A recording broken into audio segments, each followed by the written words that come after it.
I hate that this is the world that we live in, where a 14-year-old is left with such a massive decision.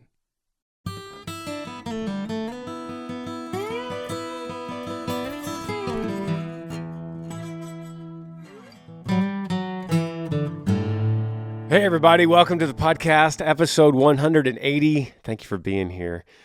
We're going to have some fun. Let's chat a little bit. What I do here is I answer your questions. You email me, Granger Smith Podcast at gmail.com. I walk through them. I answer them like two friends sitting in the cab of a truck, having a conversation. There's nothing more to it. I don't have notes in front of me or a bunch of famous quotes or books, or I haven't even prepped your emails. I just go in cold into the inbox of Granger Smith Podcast at gmail.com.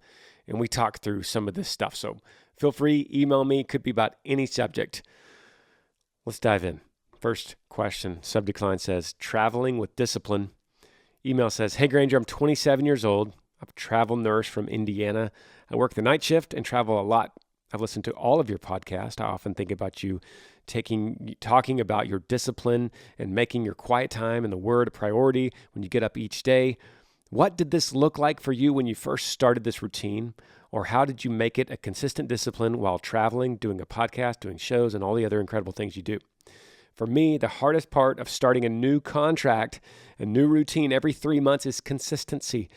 I found it to be especially difficult since I also travel or have friends and family that I visit in the midst of my contracts in the new towns, and my schedule is ever changing with work in the night shift. How do you find consistency in such a go, go, go lifestyle in constantly changing environments?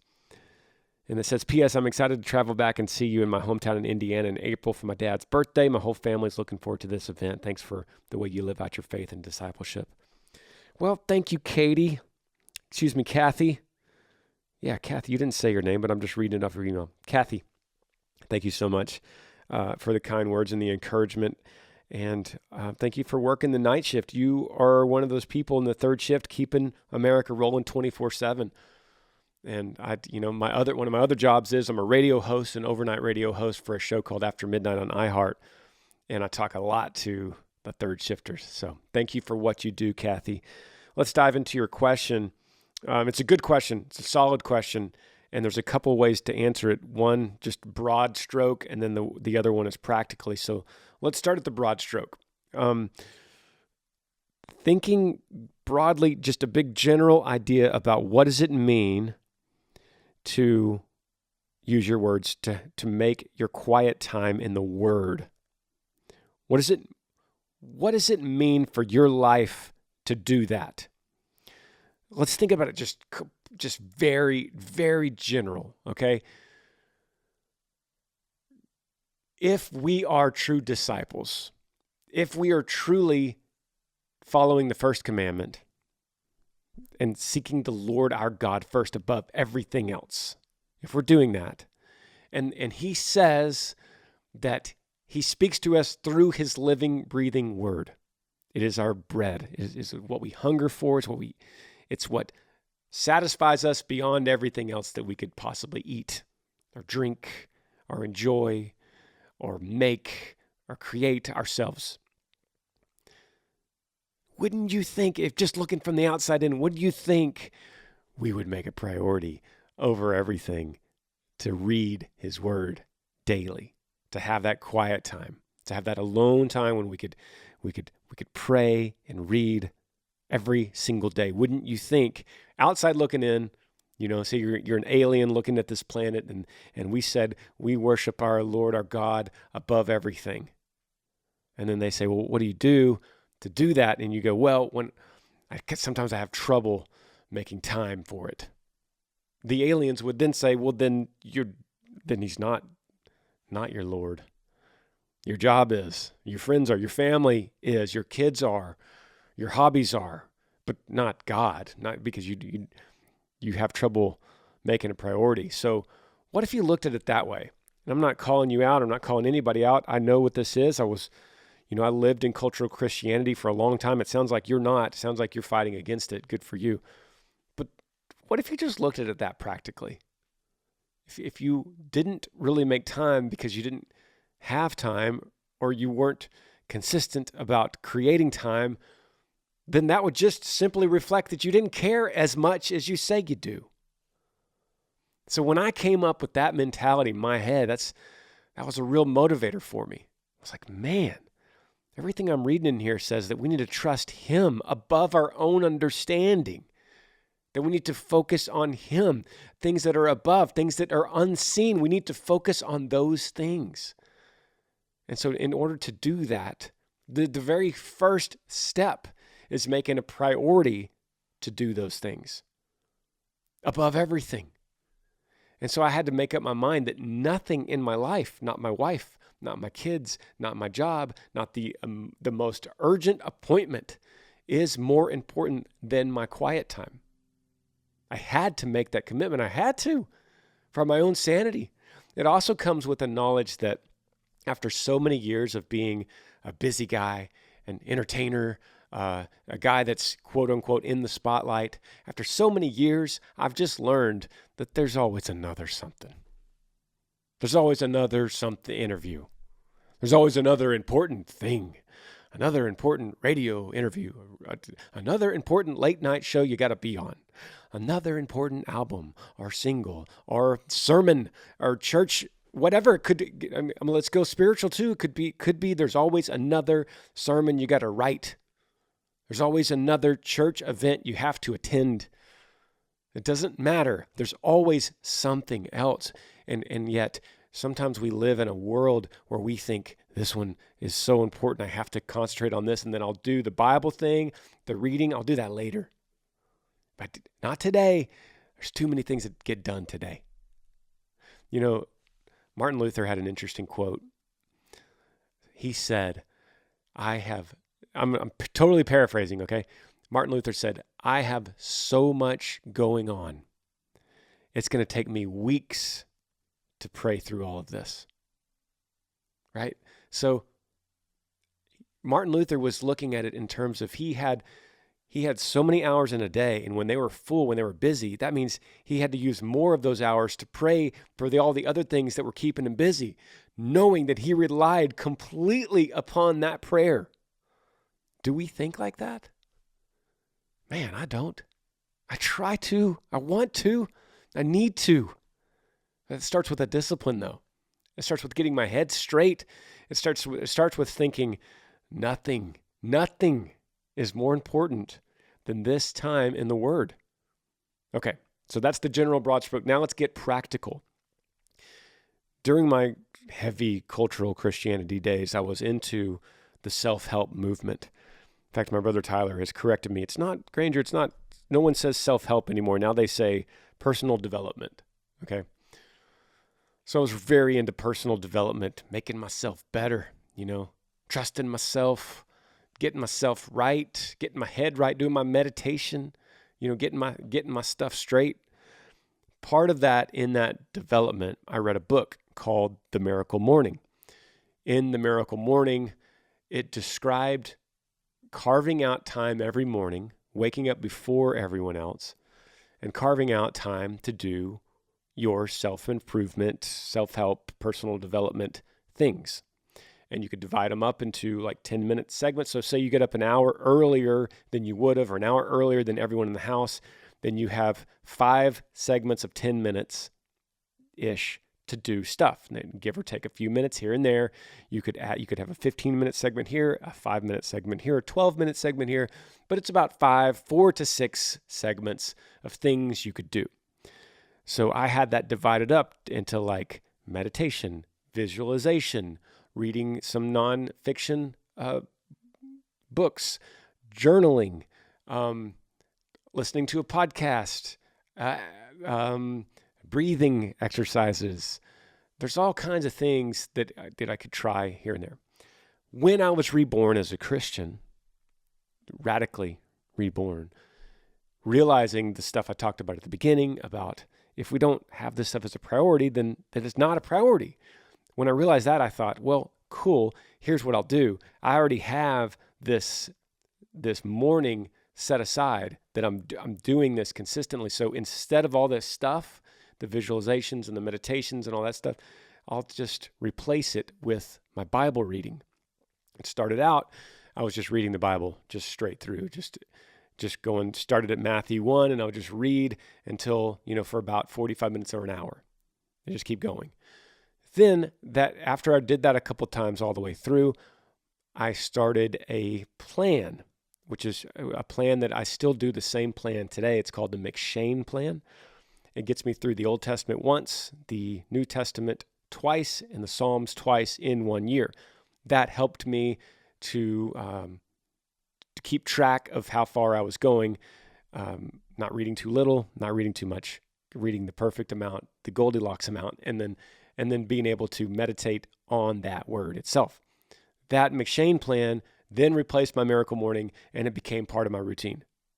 Then, after that, knowing that here it is, here I have a plan, this is my time in the Word, I'm going to pray, I'm going to read my McShane plan, after that I'm going to meditate, I'm going to find me something that sticks out to me, and I'm going to post it on social media. And then I'm going to post that verse and a quick thought about it on social media, not so that I could show the world that I'm reading, but to keep me accountable, that I'm concentrating on my reading. Because I would get through it, and what it is, it's 4 chapters a day. That's how you get through the McShane plan, 4 chapters a day, and it assigns it for you in order. And somewhat, I would get through, and I'd be on the 4th chapter, and I would think, and it would be, it's typically like an Old Testament, a New Testament, a Psalm, a New Testament, something like that.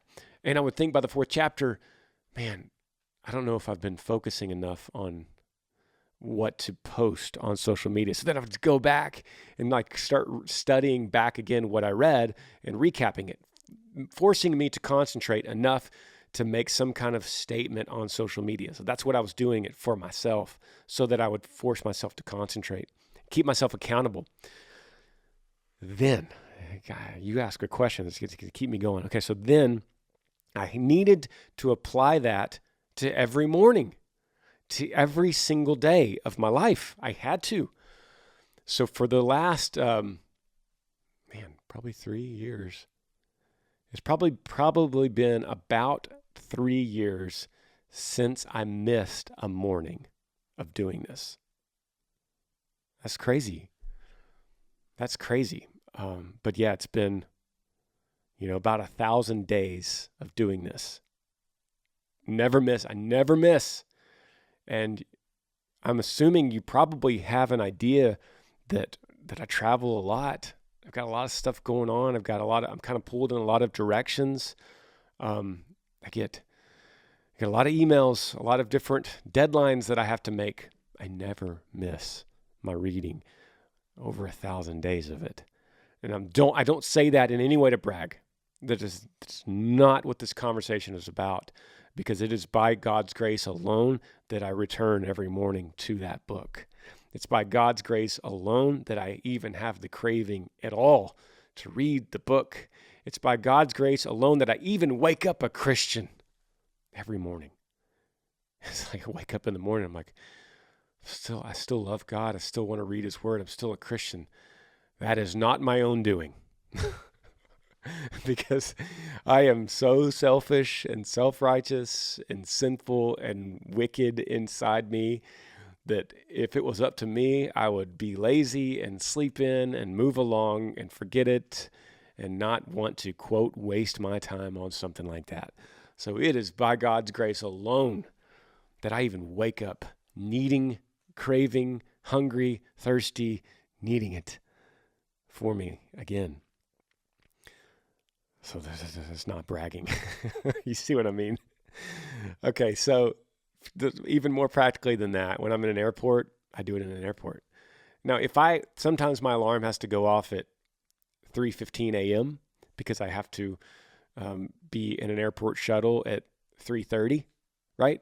So I'm not getting up at 2:15 to read the Bible. See what I mean? If I'm getting up at 3:15 to go to the airport, I'm not getting up at 2:15 to read or do whatever. I'm going to get up at 3:15. I'm going to go straight to brush my teeth, get dressed, get on the airport shuttle. But then when I get to the terminal that morning, guess what? I've got an hour. So I'm sitting in the terminal. I pop some headphones in to reduce distractions around me, and I pull up my McShade plan. I do it on my iPad so that I don't have to have heavy books around. I just got my iPad and I go to the Logos app, which is what I use, and my McShane plan is loaded in there, and I hit read, go, and it pulls up my next morning reading right away. And then when I finish that chapter, I hit next, and it pops up the next one. So part of the reason I say that is because it's eliminating distractions, or it's eliminating things that would make me possibly say, I got to skip this morning. I don't know where I am, or I forgot my notes, or I left my Bible at home. Guess what? That Logos app, if I don't have my iPad, it's also on my phone, my cell phone, and they're synced. So I always have my phone. So if I forget, if I'm in a place when maybe my iPad's out of battery, or I don't have my backpack for whatever reason, I got my phone. So I read it on the phone. I've done this on airplanes, trains, buses, shuttles, Ubers, taxis, Amber driving while I'm reading.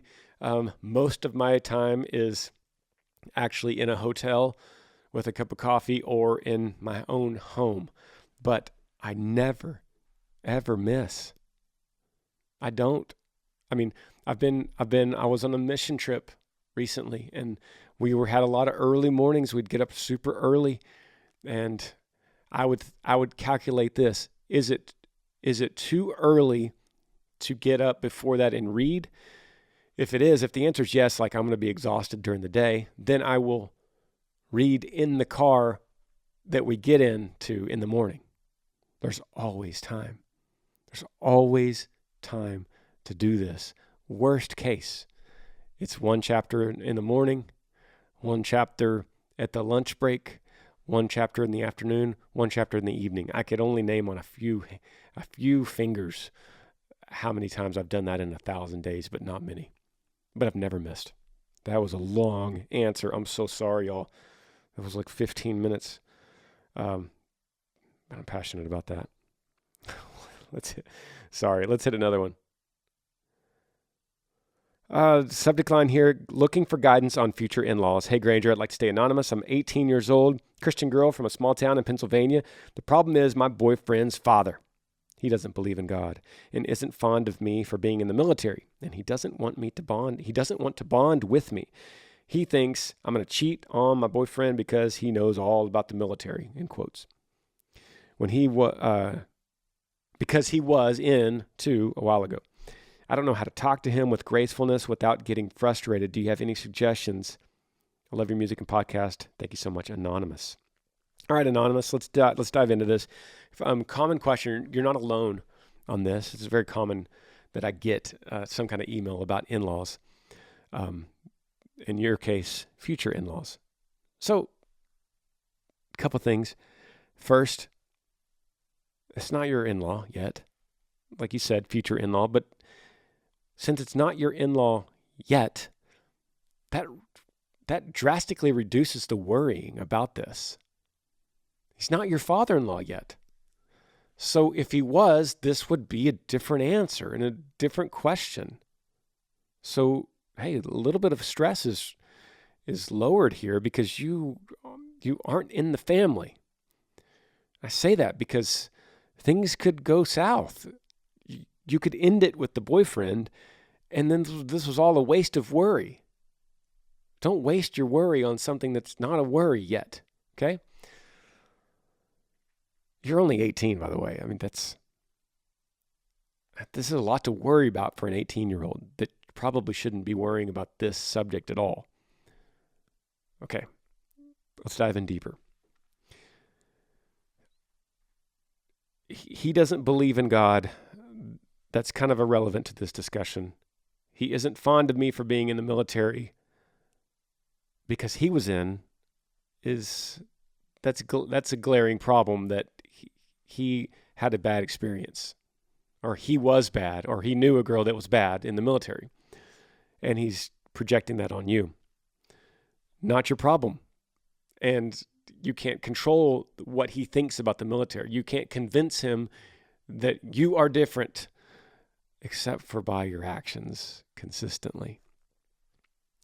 Which you're 18, that's a lot. It's a lot to ask from you.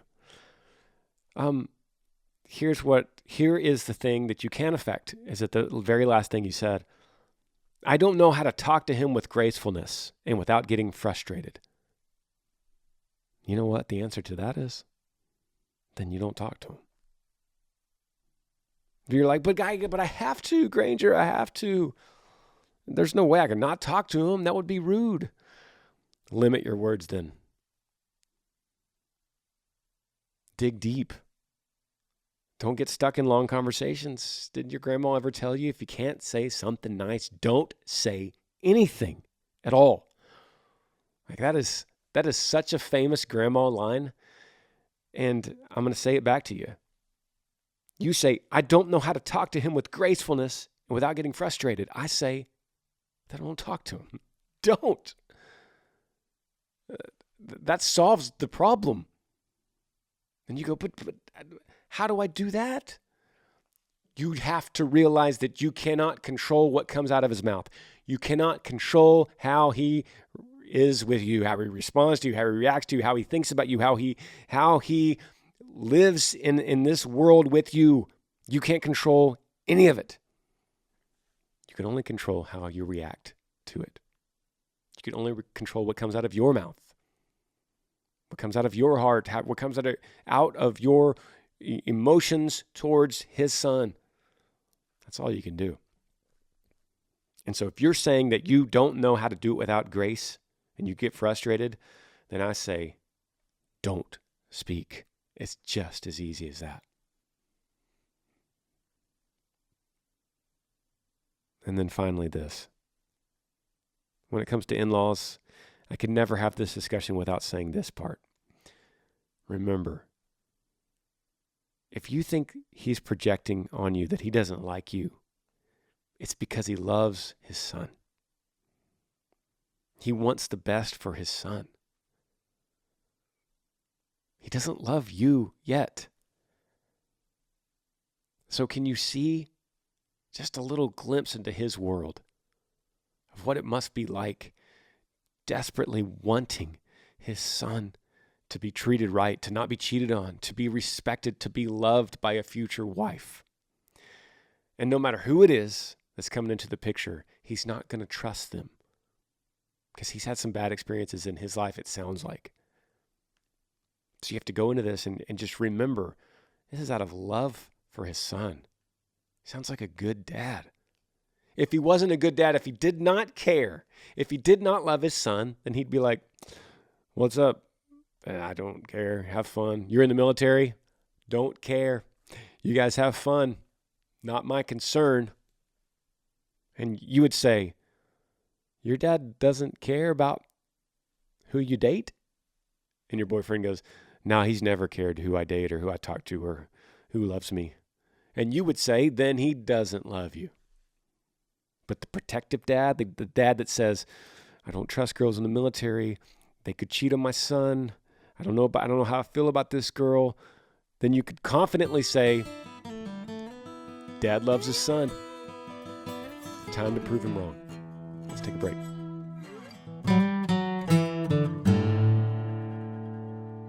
You know, when you're going to a game, you don't want to stress because usually you're so excited.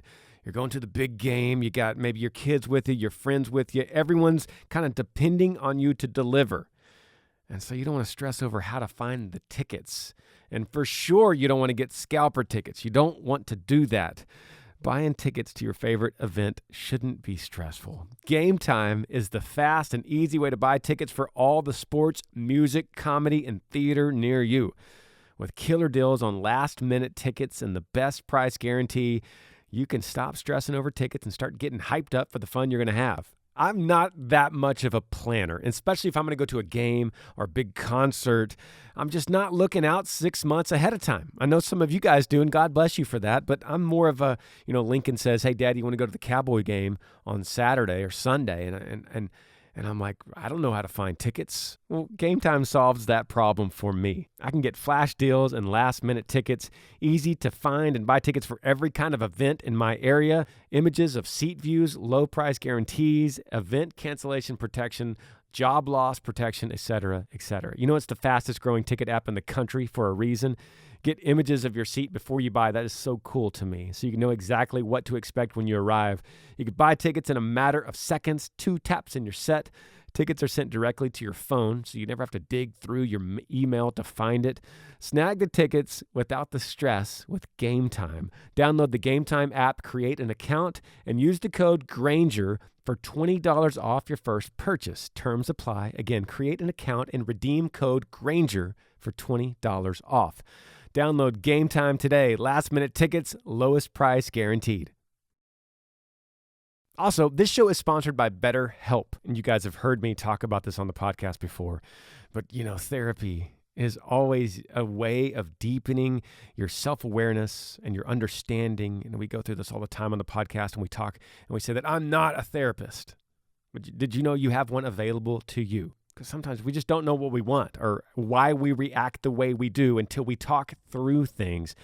BetterHelp connects you with a licensed therapist who could take on that journey with you through that journey of self-discovery from wherever you are. It really helps to talk through things. And maybe you're listening right now, you don't have anyone to talk to about some of the issues going on right now in your life. If you're thinking about starting therapy, give BetterHelp a try. It's entirely online. That's what's cool about it. Designed to be convenient, flexible, and suited to your schedule. Just fill out a brief questionnaire and get matched with a licensed therapist and switch therapists anytime at no additional charge. Discover your potential with BetterHelp. Visit betterhelp.com/Granger today and get 10% off your first month. That's betterhelp.com/Granger. All right, back to the podcast. Next question, if you want to email me, email grangersmithpodcast@gmail.com. The one next on cue, subject line says, pregnancy after loss. Hey, Granger, my husband and I had 2 miscarriages within our first year of marriage. We then struggled through infertility for nearly 3 years. I'm now 16 weeks pregnant with our little blessing, and I'm truly struggling to have faith that this one will work out for the best and that we will actually meet this baby here on earth. How can I release this fear and find joy in the fact that we are pregnant with a healthy baby? God bless, Anonymous from Michigan. Okay, Anonymous, great question. Thanks for trusting me with something so vulnerable. Anytime I'm going to deal with pregnancy, I'm going to say, first of all, I'm a man. So in case you couldn't tell through the video or my voice, I'm a man, and I don't know what it's like to be pregnant. I'm just going to throw that out there. So anything I say from here forward, just keep that disclaimer. That should be obvious, but I want to say it in case I say something that you go, he's offending me because he has no idea. I don't. You're right. I don't. But I'm just going to talk from the perspective of a father and the perspective of a father that has watched my wife go through miscarriage and infertility things and loss of a son. That's my perspective. Let me say some stuff that might be borderline offensive. I feel confident that I could speak with authority as to speak to you the truth and not to sugarcoat like a 2023 modern politician might do. But instead, I believe that I have enough life experiences to speak with authority on this subject, okay? All of that's just a big explanation. Don't be offended. Here we go. Your question, I'm now 6 weeks pregnant with our little blessing, and I'm truly struggling to have faith that this will work out for the best and that we will actually meet this baby here on earth. You go on to say, how could I release this fear and find joy in the fact that we are pregnant with a healthy baby? Okay, maybe you're not. Maybe you're not. I can't guarantee that you will meet this baby or that this baby is healthy.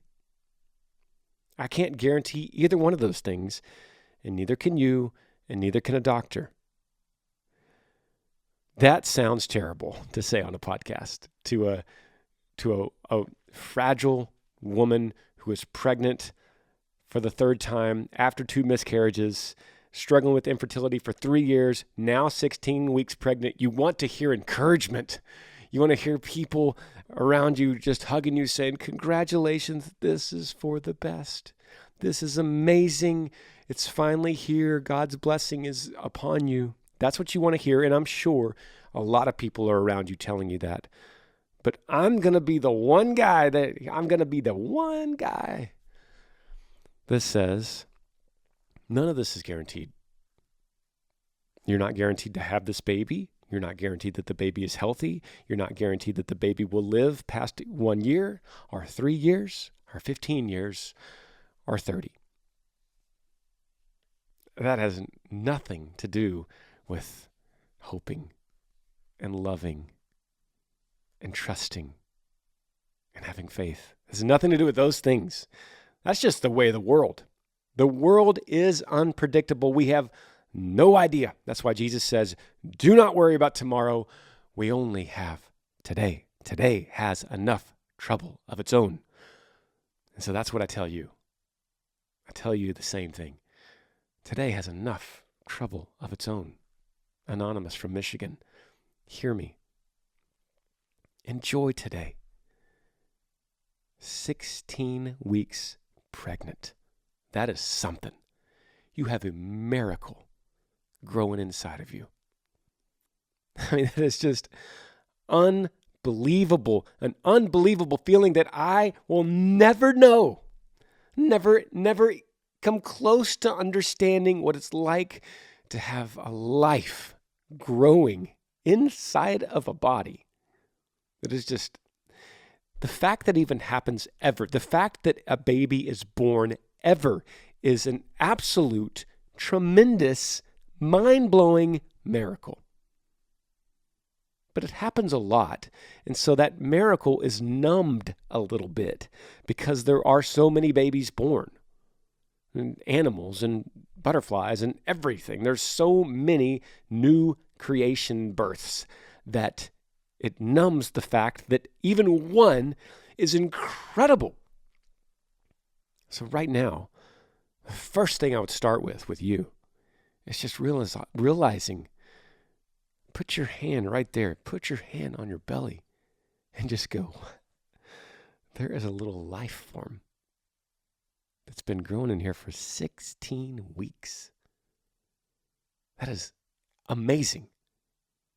And you're not guaranteed for 17 weeks or 18.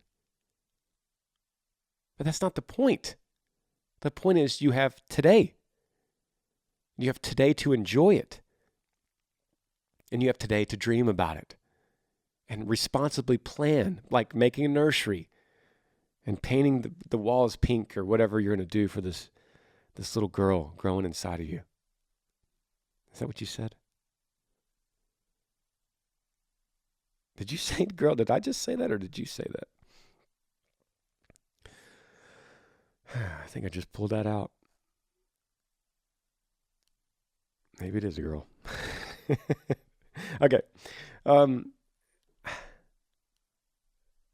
I don't want you to get discouraged in what I'm saying, but I want to tell you this because that's the foundation of understanding something. That's the greater picture of what I want to tell you.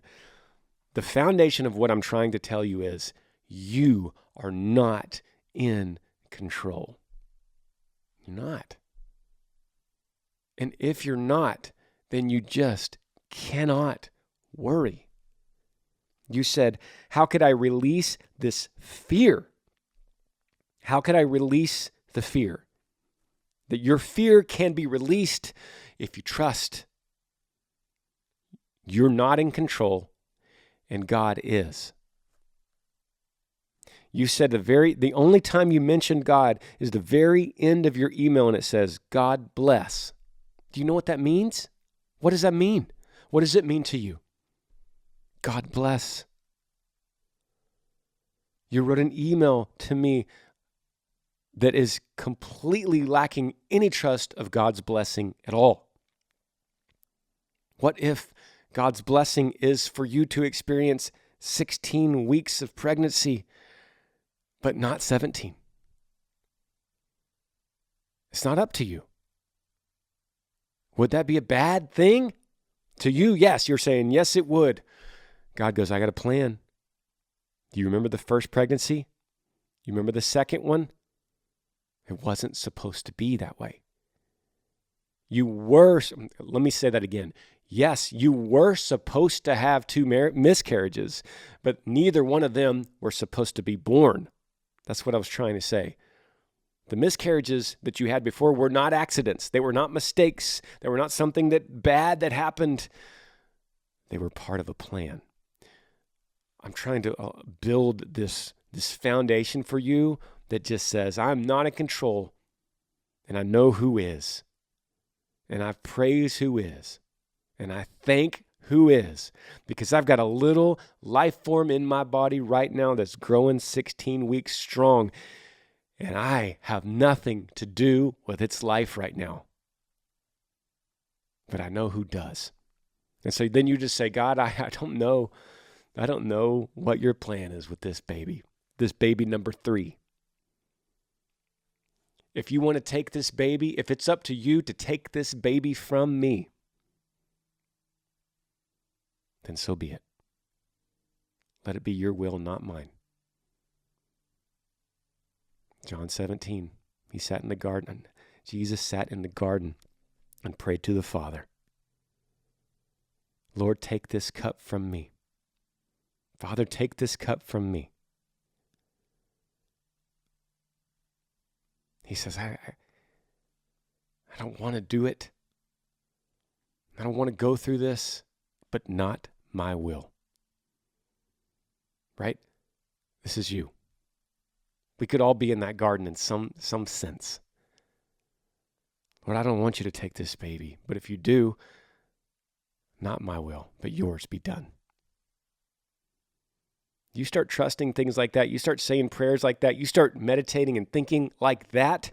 Guess what happens? Your fear goes away. Guess what comes in to replace it? The joy. That's the last thing you said in your email. How could I release this fear and find joy in the fact that we are pregnant with a healthy baby? First of all, you don't know if it's a healthy baby.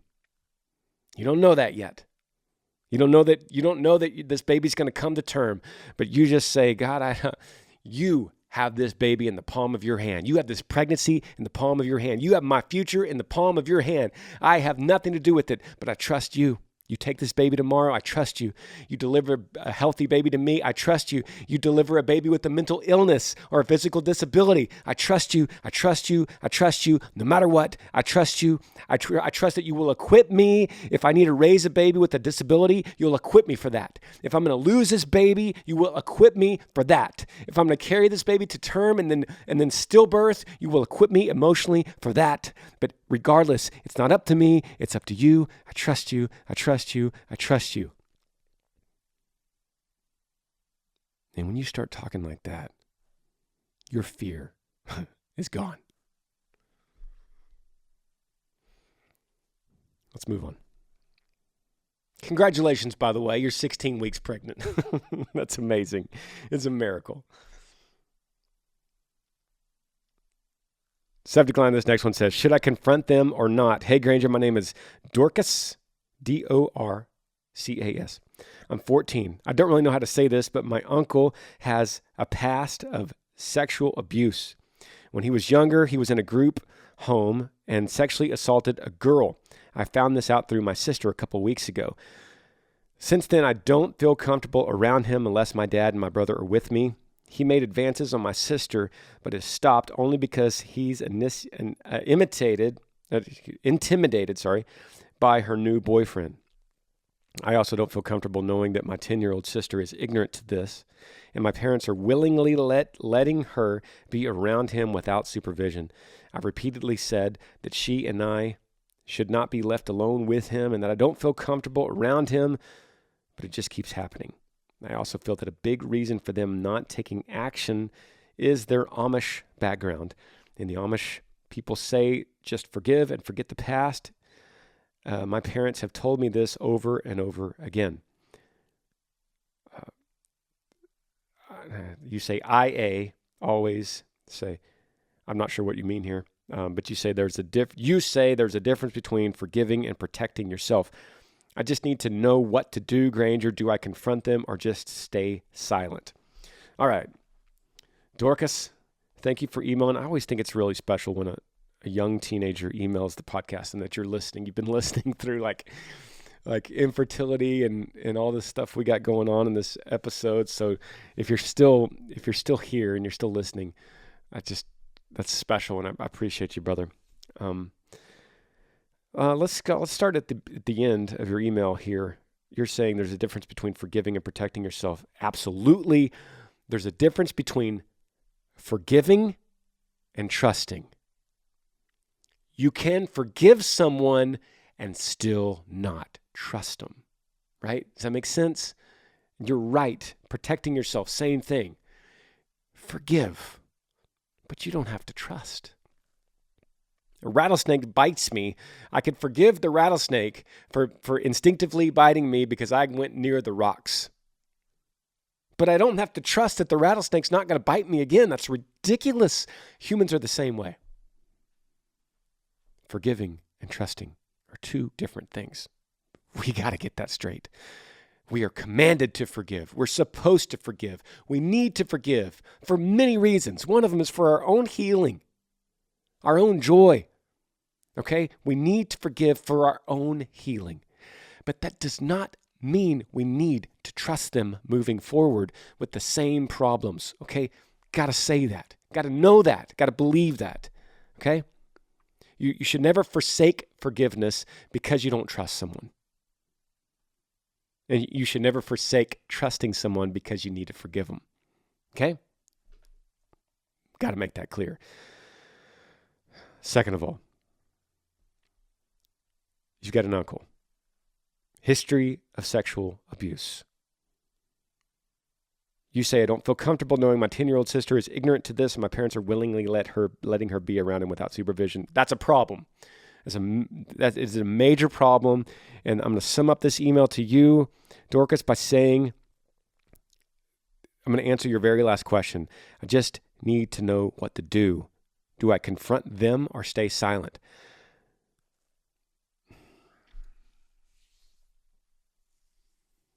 I hate that this is the world that we live in, where a 14-year-old is left with such a massive decision. But I'm going to tell you this, Dorcas.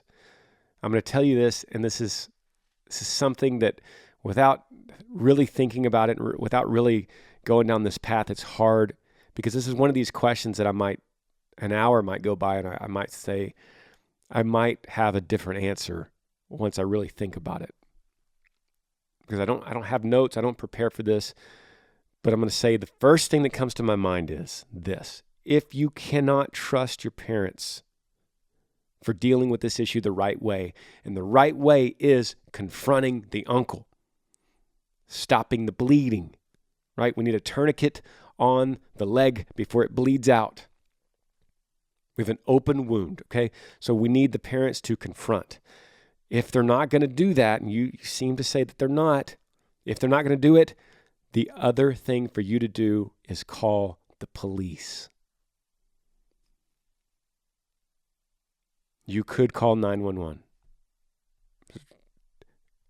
I've got friends that are dispatchers, that are emergency dispatch. This is not something that they would take lightly. This is not something they would say, if the house isn't burning down, then why'd you call us, Dorcas? This is something you go, hey, my name is Dorcas. I'm 14 years old. My uncle is sexually abusing people in my family, and my parents are not doing anything about it. And you're going to feel like a traitor. You're going to feel like you are ratting people out. In fact, if you don't want to do it on the phone, you can go in somewhere. You can meet with someone, but this needs to be out. This is life-damaging type stuff that this predator is out right now and could possibly find a victim in your own sister. 10-year-old sister. I've got an 11-year-old daughter. If you don't feel comfortable and you're 14, and no offense, Dorcas, but you haven't fully developed yet, and you feel uncomfortable, well, that's a red flag. Because you would also have the excuse of just being ignorant to it, just not really, man, I didn't really see it. I was 14. When I was 14, I was dumb, Dorcas. Me, Granger, I was dumb. So the fact that you see this, that means it's very obvious. And you're protecting your little sis. That's a big deal. And this is a big problem. Don't downplay this. Don't take this lightly. I'd call the police. If you can't trust your mom and dad, because my first thought would be go to your mom and dad. And maybe you do that first. I don't know. I don't know them. I don't know how much they defend the uncle. I don't know how much they defend the situation, or if they're based too much on shame, like don't shame our family. Don't make this public. Don't bring shame upon us by bringing this public. Let's just keep it hush hush, sweep it under the rug. If they're like that, and you know they're like that, then you got to go outside and you got to go to the police. And you also have to know that they might be mad at you. And it's going to take extreme courage. But let me ask you this. This is what it all comes down to. Is your sister worth it? Is your 10-year-old sister worth it? Because this is something that will affect the rest of her life. It's something that becomes generational. It's something that affects her kids and her grandkids and her choice in a husband. Is she worth it to you?